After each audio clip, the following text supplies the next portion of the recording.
ನಮಸ್ಕಾರ ಎಲ್ರಿಗೂ. ಇವತ್ತು ಭಾರತದ ಅಂತಾರಾಷ್ಟ್ರೀಯ ವ್ಯಾಪಾರದಲ್ಲಿ ಒಂದು ದೊಡ್ಡ ತುಂಬಾನೇ ಇಂಟ್ರೆಸ್ಟಿಂಗ್ ಆದ ಬೆಳವಣಿಗೆ ಬಗ್ಗೆ ಮಾತಾಡೋಣ. ಒಂದ್ ಕಡೆ ಅಮೆರಿಕ ಜೊತೆ ಹೊಸ ಟ್ರೇಡ್ ಡೀಲ್, ಇನ್ನೊಂದು ಕಡೆ ರಷ್ಯಾದಿಂದ ತೈಲ ಖರೀದಿ ಮಾಡ್ತಿರೋ ವಿಷಯ. ಇದೆಲ್ಲದರ ಮಧ್ಯೆ ನಡೀತಾದ್ರೂ ಏನು? ಹಾಗಾದ್ರೆ ಬನ್ನಿ, ಈ ಇಡೀ ಆಟದ ಹಿಂದಿನ ತಂತ್ರಗಾರಿಕೆ, ವ್ಯಾಪಾರ, ರಾಜತಾಂತ್ರಿಕತೆಯನ್ನ ಒಂದೊಂದಾಗಿ ಬಿಡಿಸಿ ನೋಡೋಣ. ಸರಿ, ಜಾಸ್ತಿ ಸಮಯ ತಗೊಳ್ಳದೆ ನೇರವಾಗಿ ವಿಷಯಕ್ಕೆ ಬಂದ್ಬಿಡೋಣ. ನೋಡಿ, ಈ ಇಡೀ ಕಥೆಯ ಅಸಲಿ ತಿರುಳೇ ಇಲ್ಲಿದೆ. ಭಾರತದಿಂದ ಹೋಗೋ ಸಾಮಾನುಗಳ ಮೇಲೆ ಅಮೆರಿಕ 50%, ಹೌದು 50% ದಂಡದ ರೀತಿ ಸುಂಕ ಹಾಕಿತ್ತು. ಆದ್ರೆ ಈಗ ಅದನ್ನ ಒಂದೇ ಸಲಕ್ಕೆ ಕೇವಲ 18%ಗೆ ಇಳಿಸಿದೆ. ಇದು ಸುಮ್ಮನೆ ಸಣ್ಣ ಬದಲಾವಣೆ ಅಲ್ಲ, ತುಂಬಾನೇ ದೊಡ್ಡದು. ಆದ್ರೆ ಪ್ರಶ್ನೆ ಇರೋದು, ಈ 50% ಟ್ಯಾಕ್ಸ್ ಮೊದಲಿಗೆ ಬಂತಾದ್ರೂ ಹೇಗೆ, ಮತ್ತೀಗ ದಿಢೀರಂತ ಯಾಕೆ ಇಳೀತು? ಮೊದಲಿಗೆ ಈ 50% ಅನ್ನೋ ನಂಬರ್ ಹಿಂದಿನ ಕಥೆ ಏನು ಅಂತ ಅರ್ಥ ಮಾಡ್ಕೊಳ್ಳೋಣ. ಇದು ಒಂದೇ ಟ್ಯಾಕ್ಸ್ ಆಗಿರಲಿಲ್ಲ. ಅಂದ್ರೆ ಭಾರತದ ಮೇಲೆ ಆಲ್ರೆಡಿ ಒಂದು 25% ಬೇಸಿಕ್ ಟ್ಯಾಕ್ಸ್ ಇತ್ತು. ಯಾವಾಗ ಭಾರತ ರಷ್ಯಾದಿಂದ ತೈಲ ಖರೀದಿ ಮಾಡಕ್ ಶುರು ಮಾಡ್ತು, ಆಗ ಅಮೆರಿಕ ಒಂದು ಪನಿಷ್ಮೆಂಟ್ ತರ ಇನ್ನೊಂದು ಎಕ್ಸ್ಟ್ರಾ 25% ಟ್ಯಾಕ್ಸ್ ಸೇರಿಸ್ಬಿಟ್ಟು.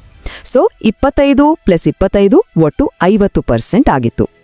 ಹಾಗಾದ್ರೆ ಈ ಟ್ಯಾಕ್ಸ್ನ ಜರ್ನಿ ಹೇಗಿತ್ತು ಅಂತ ನೋಡೋದಾದ್ರೆ, ಮೊದಲು 25% ಇತ್ತು. ರಷ್ಯಾದಿಂದ ತೈಲ ತಗೊಂಡ್ಮೇಲೆ ಪೆನಾಲ್ಟಿ ಸೇರಿ 50% ಆಯಿತು.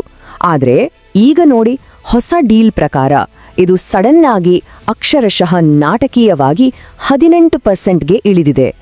ಇದು ಭಾರತ ಅಮೆರಿಕ ಸಂಬಂಧದಲ್ಲಿ ಒಂದು ಹೊಸ ಚಾಪ್ಟರ್ ಶುರುವಾದ ಹಾಗೆ ಕಾಣ್ತಾ ಇದೆ. ಸರಿ, ಇದೆಲ್ಲವೂ ನಮ್ಮನ್ನ ಒಂದು ಮುಖ್ಯವಾದ ಪ್ರಶ್ನೆಗೆ ತಂದು ನಿಲ್ಲಿಸುತ್ತೆ. ಅದು ರಷ್ಯಾದ ತೈಲ. ಭಾರತ ಯಾಕೆ ಈ ನಿರ್ಧಾರ ತಗೊಳ್ತು ಅನ್ನೋದ್ರ ಹಿಂದಿನ ಕಾರಣವಾದ್ರೂ ಏನೋ? ಇದು ಅಮೆರಿಕದ ಪ್ರೆಷರ್ಗೆ ಬಗ್ಗಿದ್ದ, ಅಥವಾ ಇದರ ಹಿಂದೆ ಏನಾದ್ರೂ ಒಂದು ಭಾರಿ ಲೆಕ್ಕಾಚಾರದ ಬಿಸ್ನೆಸ್ ಸ್ಟ್ರಾಟಜಿ ಅಡಗಿದ್ಯಾ? ಇದನ್ನ ನೇರವಾಗಿ ಕೇಳ್ಬಿಡೋಣ. ಈ ಡೀಲ್ಗೋಸ್ಕರ ಭಾರತ ಅಮೆರಿಕದ ಒತ್ತಡಕ್ಕೆ ಮಣಿದು, ಸರಿ ಬಿಡಿ, ನಾವಿನ್ಮುಂದೆ ರಷ್ಯಾದಿಂದ ತೈಲ ತಗೊಳ್ಳಲ್ಲ ಅಂತ ಒಪ್ಕೊಂಡ್ಬಿಡ್ತಾ? ಖಂಡಿತವಾಗಿಯೂ ಇದು ಎಲ್ಲರ ತಲೆಯಲ್ಲೂ ಓಡ್ತಿರೋ ಪ್ರಶ್ನೆ. ಇದಕ್ಕೆ ಉತ್ತರ ಬಹುಶಃ ಕೇಳ್ರೆ ಆಶ್ಚರ್ಯ ಆಗ್ಬೋದು. ಉತ್ತರ ಇಲ್ಲ, ಖಂಡಿತ ಇಲ್ಲ. ಇದು ಪ್ರೆಷರ್ನ ಕಥೆನೇ ಅಲ್ಲ, ಬದಲಿಗೆ ಇದೊಂದು ತುಂಬಾನೇ ಸ್ಮಾರ್ಟ್ ಆದ ಬಿಸ್ನೆಸ್ ಡೀಲ್. ತೆರೆಮರೆಯಲ್ಲಿ ನಡೆದ ಮಾತುಕತೆಗಳ ಒಂದು ತುಂಬಾನೇ ಇಂಟ್ರೆಸ್ಟಿಂಗ್ ರಿಸಲ್ಟ್ ಇದು. ನೋಡಿ, ಈ ವಿಷಯದಲ್ಲಿ ಭಾರತದ ಸ್ಟ್ಯಾಂಡ್ ಮೊದಲಿಂದನೂ ತುಂಬಾನೇ ಕ್ಲಿಯರ್ ಆಗಿತ್ತು. ನಮ್ಮ ವಿದೇಶಾಂಗ ಸಚಿವರಾದ ಡಾ.ಎಸ್. ಜೈಶಂಕರ್ ಆಗಿರಬಹುದು, ಅಥವಾ ವಾಣಿಜ್ಯ ಸಚಿವರಾದ ಪಿಯೂಷ್ ಗೋಯಲ್ ಆಗಿರಬಹುದು, ಇಬ್ರು ಪದೇ ಪದೇ ಹೇಳಿದ್ದು ಒಂದೇ ಮಾತು. ನೋಡಿ, ಇದು ಬಿಸ್ನೆಸ್, ಇಮೋಷನ್ ಅಲ್ಲ. ನಮಗೆಲ್ಲಿ ಅಗ್ಗವಾಗಿ ಸಿಗುತ್ತೋ ಅಲ್ಲಿಂದ ನಾವು ತೈಲ ಖರೀದಿ ಮಾಡ್ತೀವಿ ಅಷ್ಟೇ. ಅಸ್ಲಿಗೆ ಭಾರತದ ಈ ನಿರ್ಧಾರದ ಹಿಂದೆ ಅದರದ್ದೇ ಆದ ಎನರ್ಜಿ ಸೆಕ್ಯೂರಿಟಿ ಪಾಲಿಸಿ ಇದೆ. ಈ ಪಾಲಿಸಿಯ ನಿಯಮಗಳು ತುಂಬಾನೇ ಸಿಂಪಲ್. ದೇಶಕ್ಕೆ ತೈಲ ಸಪ್ಲೈ ನಂಬಿಕೆಗೆ ಅರ್ಹವಾಗಿರಬೇಕು, ಅಗ್ಗವಾಗಿ ಸಿಗಬೇಕು, ಯಾವಾಗಲೂ ಸಿಗಬೇಕು, ಮತ್ತೆ ಆ ಸಪ್ಲೈ ಚೈನ್ ನಮ್ಮ ಕಂಟ್ರೋಲ್ನಲ್ಲಿರಬೇಕು. ರಷ್ಯಾದಿಂದ ಸಿಗ್ತಿದ್ದ ತೈಲ ಈ ಎಲ್ಲ ಕಂಡೀಷನ್ಸ್ಗಳನ್ನು ಪೂರೈಸ್ತಾ ಇತ್ತು. ಆದರೆ ಕಥೆ ಇಲ್ಲಿಗೆ ಮುಗಿಯಲ್ಲ. ಇಲ್ಲೇ ನೋಡಿ ಭಾರತದ ಅಸಲಿ ಮಾಸ್ಟರ್ ಸ್ಟ್ರೋಕ್ ಇರೋದು. ನಾವು ರಷ್ಯಾದಿಂದ ಅಗ್ಗವಾಗಿ ಕಚ್ಚಾ ತೈಲ ತಗೊಂಡಿದ್ದು ಬರೀ ನಮ್ಮ ಉಪಯೋಗಕ್ಕೆ ಅಷ್ಟೇ ಅಲ್ಲ. ಆ ಕಚ್ಚಾ ತೈಲವನ್ನ ನಮ್ಮ ರಿಫೈನರಿಗಳಲ್ಲಿ ಶುದ್ಧೀಕರಿಸಿ ಅದರಿಂದ ಬಂದ ಪೆಟ್ರೋಲ್, ಡೀಸೆಲ್ ಅನ್ನ ವಾಪಸ್ ಯುರೋಪ್ಗೆ ಎಕ್ಸ್ಪೋರ್ಟ್ ಮಾಡಿದ್ವಿ. ಅಷ್ಟರ ಮಟ್ಟಿಗೆ ಅಂದ್ರೆ ಒಂದು ಹಂತದಲ್ಲಿ ನಾವು ಯುರೋಪ್ಗೆ ಸಂಸ್ಕರಿಸಿದ ತೈಲವನ್ನ ಸಪ್ಲೈ ಮಾಡೋ ಅತಿ ದೊಡ್ಡ ದೇಶವಾಗಿದ್ವಿ. ಇದೊಂದು ಅದ್ಭುತವಾದ ಎಕನಾಮಿಕ್ ಮೂವ್. ಹಾಗಾದ್ರೆ ಇಷ್ಟೆಲ್ಲ ಚೆನ್ನಾಗಿ ನಡೀತಾ ಇದ್ರೆ ಭಾರತ ಈಗ ಯಾಕೆ ತನ್ನ ಸ್ಟ್ಯಾಂಡ್ ಬದಲಾಯಿಸ್ತಾ ಇದೆ? ಇದಕ್ಕೆ ಉತ್ತರ ಒಂದು ಸಿಂಪಲ್ ಎಕನಾಮಿಕ್ ಕ್ಯಾಲ್ಕ್ಯುಲೇಷನ್ನಲ್ಲಿದೆ. ಭಾರತ ಒಂದು ಕಡೆ ರಷ್ಯಾದ ತೈಲದಿಂದ ಬರ್ತಿದ್ದ ಲಾಭವನ್ನ, ಇನ್ನೊಂದು ಕಡೆ ಅಮೆರಿಕದ ಜೊತೆಗಿನ ಟ್ರೇಡ್ ಡೀಲ್ನಿಂದ ಸಿಗಬಹುದಾದ ಅಪಾರ ಅವಕಾಶಗಳನ್ನ ಅಕ್ಕಪಕ್ಕ ಇಟ್ಟು ತೂಗಿ ನೋಡಿದೆ. ಬನ್ನಿ, ಆ ಲೆಕ್ಕಾಚಾರ ಏನು ಅಂತ ನೋಡೋಣ. ರಷ್ಯಾದ ತೈಲ ವ್ಯವಹಾರದಿಂದ ಭಾರತಕ್ಕೆ ವರ್ಷಕ್ಕೆ ಸುಮಾರು $5 ಬಿಲಿಯನ್, ಅಂದ್ರೆ ಸುಮಾರು 40,000 ಕೋಟಿ ರೂಪಾಯಿ ಲಾಭ ಆಗ್ತಿತ್ತು. ಇದು ಖಂಡಿತವಾಗಿಯೂ ಸಣ್ಣ ಮೊತ್ತ ಏನಲ್ಲ, ತುಂಬಾನೇ ದೊಡ್ಡದು. ಆದರೆ ಅಮೆರಿಕದ ಮಾರುಕಟ್ಟೆ ಓಪನ್ ಆಗೋದ್ರಿಂದ ಸಿಗೋ ಅವಕಾಶಗಳಿಗೆ ಹೋಲಿಸಿದ್ರೆ ಈ ಲಾಭ ಏನೂ ಅಲ್ಲ ಅನ್ನೋದು ಲೆಕ್ಕಾಚಾರ. $30 ಟ್ರಿಲಿಯನ್, ಇದು ಅಮೆರಿಕನ್ ಮಾರುಕಟ್ಟೆಯ ಸೈಜ್. ಊಹಿಸ್ಕೊಳ್ಳಿ ಎಷ್ಟು ದೊಡ್ಡದು ಅಂತ. ಈ ಹೊಸ ಒಪ್ಪಂದದಿಂದ ಭಾರತಕ್ಕೆ ಇಷ್ಟು ದೊಡ್ಡ ಮಾರುಕಟ್ಟೆಗೆ ಇನ್ನೂ ಹೆಚ್ಚಿನ ಪ್ರವೇಶ ಸಿಗ್ತಾ ಇದೆ. ಇದು ಬರೀ ಒಂದು ನಂಬರ್ ಅಲ್ಲ, ಇದು ನಮ್ಮ ದೇಶದ ಕಂಪನಿಗಳಿಗೆ, ಉದ್ಯಮಗಳಿಗೆ ಸಿಕ್ಕಿರೋ ಒಂದು ಗೋಲ್ಡನ್ ಆಪರ್ಚುನಿಟಿ. ಹಾಗಾದ್ರೆ ಈ ಡೀಲ್ನಿಂದ ಅತಿ ಹೆಚ್ಚು ಲಾಭ ಯಾರಿಗೆ? ಮುಖ್ಯವಾಗಿ ನಮ್ಮ ಪ್ರಮುಖ ಇಂಡಸ್ಟ್ರಿಗಳಿಗೆ. ಉದಾಹರಣೆಗೆ, ಜೆನೆರಿಕ್ ಔಷಧಿಗಳನ್ನ ತಯಾರಿಸೋದ್ರಲ್ಲಿ ನಾವೇ ಜಗತ್ತಿನ ನಾಯಕರು. ಅದಕ್ಕೆ ದೊಡ್ಡ ಬೂಸ್ಟ್ ಸಿಗುತ್ತೆ. ಸೂರತ್ತಿನ ನಮ್ಮ ವಜ್ರ ಮತ್ತು ಆಭರಣ ಉದ್ಯಮಕ್ಕೆ ದೊಡ್ಡ ಮಾರುಕಟ್ಟೆ ಸಿಗುತ್ತೆ. ಲಕ್ಷಾಂತರ ಜನರಿಗೆ ಕೆಲಸ ಕೊಟ್ಟಿರೋ ನಮ್ಮ ಟೆಕ್ಸ್ಟೈಲ್ ಇಂಡಸ್ಟ್ರಿ ಅಂದ್ರೆ ಬಟ್ಟೆ ಉದ್ಯಮಕ್ಕೂ ಇದು ಲಾಭದಾಯಕ. ಅಷ್ಟೇ ಅಲ್ಲ, ಈಗಷ್ಟೇ ಬೆಳೀತಾ ಇರೋ ವಿಮಾನದ ಭಾಗಗಳ ತಯಾರಿಕಾ ಉದ್ಯಮಕ್ಕೂ ಇದು ಸಹಾಯ ಮಾಡುತ್ತೆ. ಈ ಎಲ್ಲಾ ಸೆಕ್ಟರ್ಗಳಿಗೂ ಈಗ ಝೀರೋ ಟ್ಯಾಕ್ಸಿನಲ್ಲಿ ಅಮೆರಿಕದ ಮಾರುಕಟ್ಟೆ ತೆರೆದುಕೊಳ್ಳುತ್ತೆ. ಸರಿ, ಈಗ ತುಂಬಾನೇ ಮುಖ್ಯವಾದ, ಎಲ್ಲರ ಮನಸ್ಸಲ್ಲೂ ಇರೋ ಒಂದು ಆತಂಕದ ಬಗ್ಗೆ ಮಾತಾಡೋಣ. ಇಷ್ಟೆಲ್ಲ ದೊಡ್ಡ ಟ್ರೇಡ್ ಡೀಲ್ ಮಾಡ್ಕೋಬೇಕಾದ್ರೆ ನಮ್ಮ ರೈತರ ಹಿತಾಸಕ್ತಿಯನ್ನ ಎಲ್ಲಾದ್ರೂ ಕಡೆಗಣಿಸಲಾಗಿದೆಯಾ?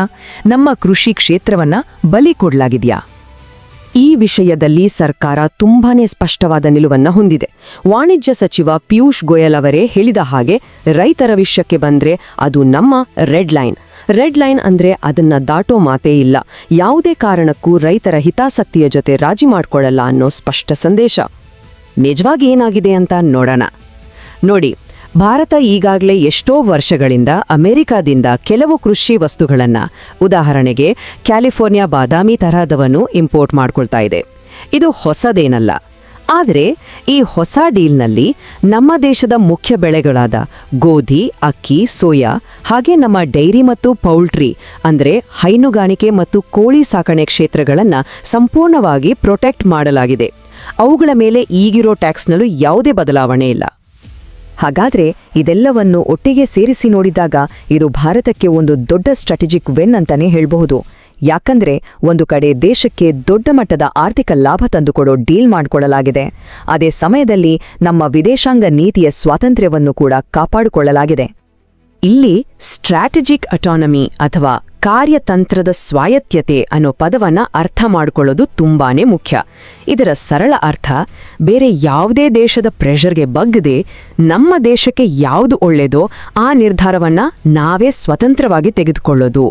ಭಾರತ ಈ ಇಡೀ ಮಾತುಕತೆಯಲ್ಲಿ ಅದನ್ನೇ ಸಾಧಿಸಿ ತೋರಿಸಿದೆ. ಸರಿ, ಈಗ ಕೊನೆಯದಾಗಿ ಎಲ್ಲರ ಮನಸ್ಸಲ್ಲೂ ಉಳಿದಿರೋ ಒಂದು ಪ್ರಶ್ನೆ. ಹಾಗಾದ್ರೆ ಇದರರ್ಥ ಭಾರತ ಇನ್ಮೇಲೆ ರಷ್ಯಾದಿಂದ ತೈಲ ತಗೊಳ್ಳೋದನ್ನ ಪೂರ್ತಿಯಾಗಿ ನಿಲ್ಲಿಸ್ಬಿಡುತ್ತಾ?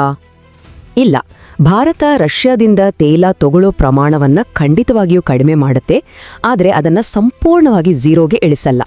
ಯಾಕೆಂದ್ರೆ ಇದು ಕೂಡ ಒಂದು ಸ್ಟ್ರಾಟಜಿ.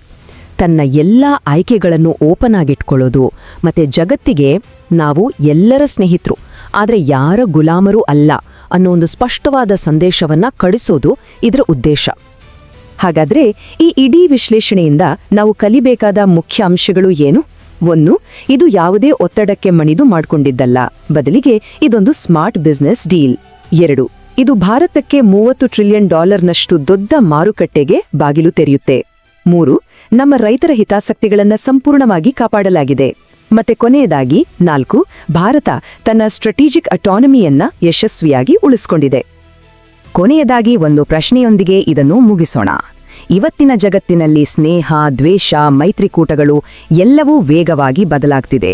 ಇಂತಹ ಸಮಯದಲ್ಲಿ ಎಲ್ಲರ ಜೊತೆಗೂ ಸ್ನೇಹವಾಗಿದ್ದು, ಆದರೆ ಯಾರ ಒತ್ತಡಕ್ಕೂ ಮಣಿಯದೆ ಕೇವಲ ನಮ್ಮ ದೇಶದ ಹಿತಾಸಕ್ತಿಯನ್ನೇ ಮುಖ್ಯವಾಗಿಟ್ಕೊಂಡು ನಿರ್ಧಾರಗಳನ್ನು ತೆಗೆದುಕೊಳ್ಳೋ ಭಾರತದ ಈ ಹೊಸ ದಾರಿ ಮುಂದಿನ ದಿನಗಳಲ್ಲಿ ರಾಜತಾಂತ್ರಿಕ ಯಶಸ್ಸಿಗೆ ಒಂದು ಹೊಸ ಮಾಡೆಲ್ ಆಗ್ಬೋದಾ?